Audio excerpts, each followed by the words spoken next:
We all know that games are so vast and complex that there's always bound to be a few issues. Some downright suck, like that door that was supposed to unlock during a mission but instead decides to stay closed. But at times glitches can offer just as much, if not more, entertainment than the game itself. So that's why today I paid tribute by counting down the top 10 glitches, exploits, and downright crazy things I've encountered in Skyrim. Please stay tuned for today's top 10.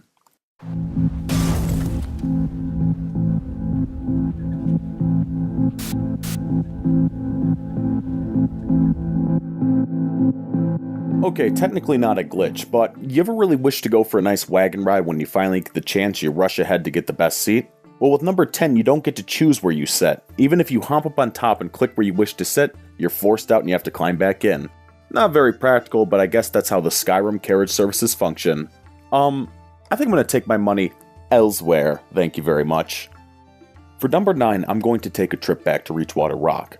Now, one half of this won't work unless you already open the Dragonclaw door. So after I find my way back into the ruin where the doors reside, I'm going to cast Slow Time to let you see what is going on.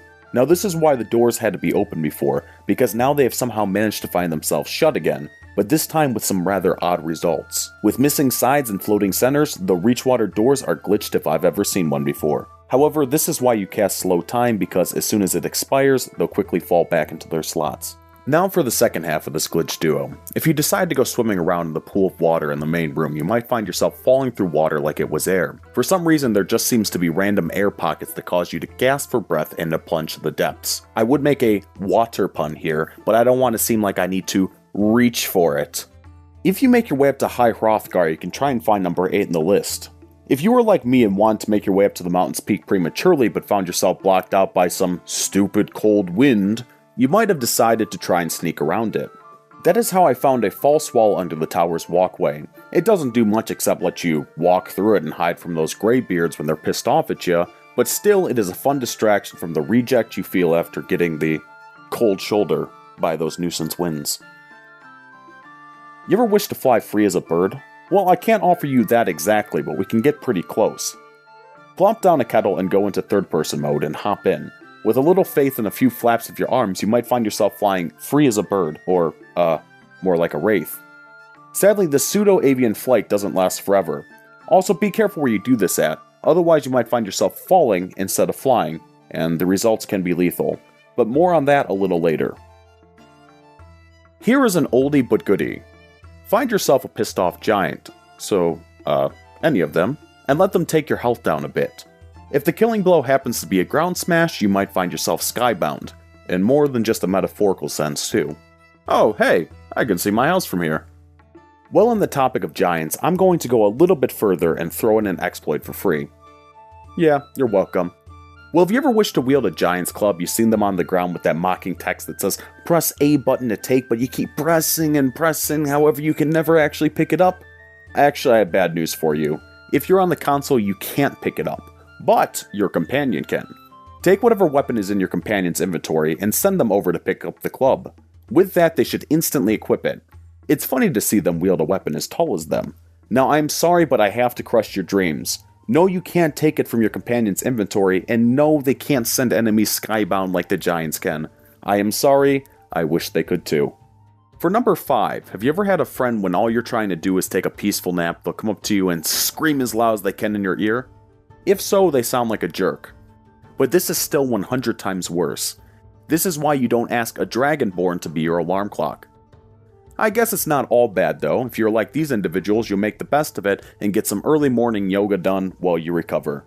Alright, time for some magic at the sawmill with number 4. All I need is a willing volunteer. I hope you can feel my air quotations there. Come on, no reason to pull dead weight on me. You'll be fine, promise.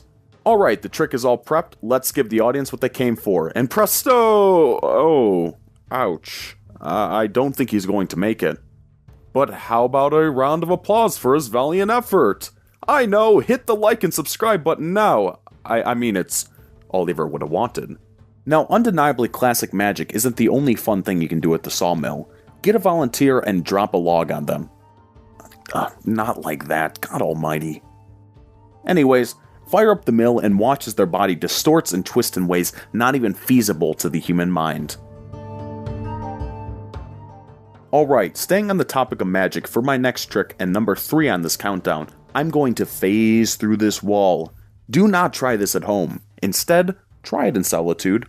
All I need is a kettle and a little faith. Alright, let's do this. Just hold it out in front of you and sprint into the wall. And don't forget the magic words. Better than Harry Potter. Better than Harry Potter. And... oh, it worked. I guess all you do need is to believe after all. Go figure. Now these kettles can be used almost anywhere to access areas normally inaccessible. But even if there's not a wall available to do this on, you can simply drop the kettle onto the ground and try and jump into it a few times in third-person mode.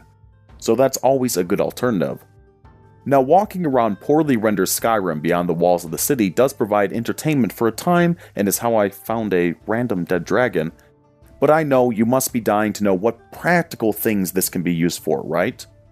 Well, when I attempted to use this to escape from the guards, it failed miserably. But that was mainly due to bad planning on my part. But I know you really don't care about that. You want to know how this can be used to make you gold. Well, I am a nice guy, so here's another exploit for you that you can use to make some easy gold using a plate or a kettle. So if you find yourself in the Thieves Guild main area where the shopkeepers are, there's an easy trick to make you some quick cash by exploiting hidden chests. These chests are not meant to be accessed normally, but with the kettle glitch or the plate glitch, you can easily snag their loot. How can I do this, you might ask? Well, go over to where the bar is and grab a wooden plate.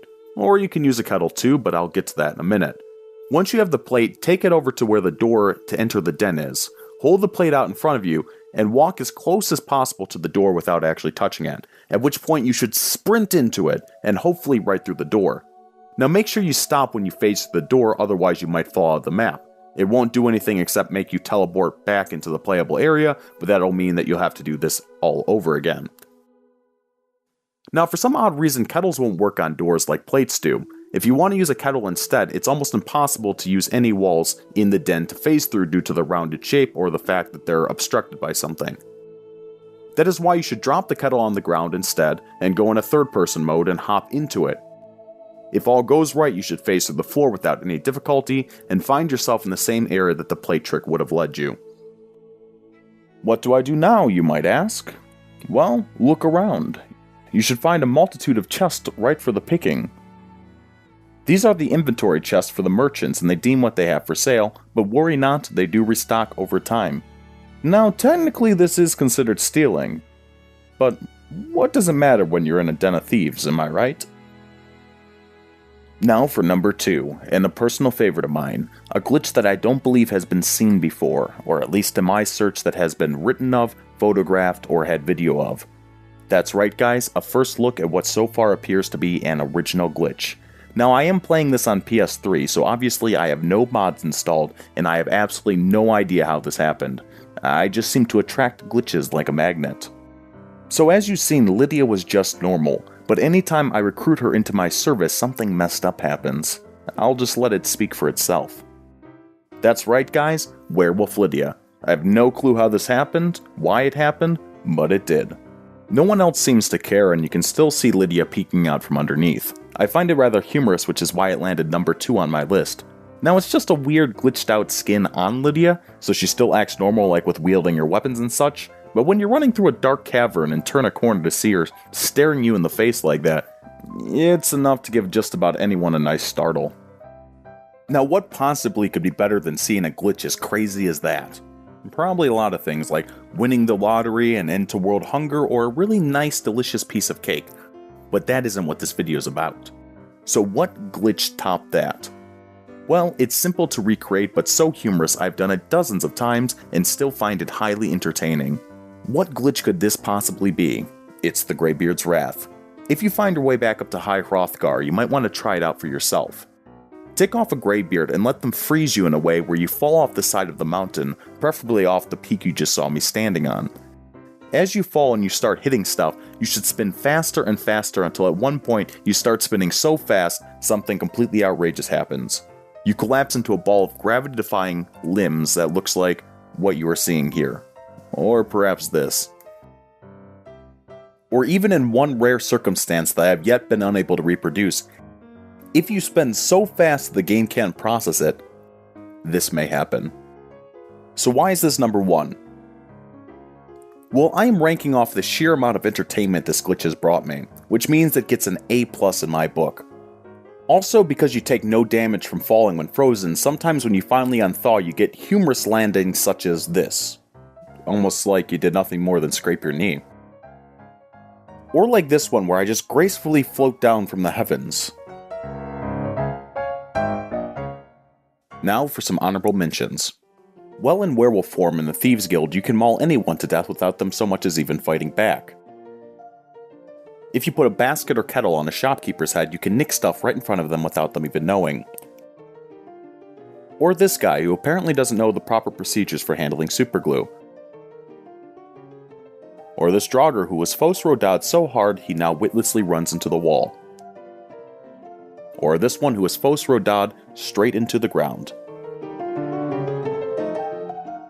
I thank you guys for watching this video. Please remember to drop a like or a comment and subscribe. Thank you guys very much for watching, and bye!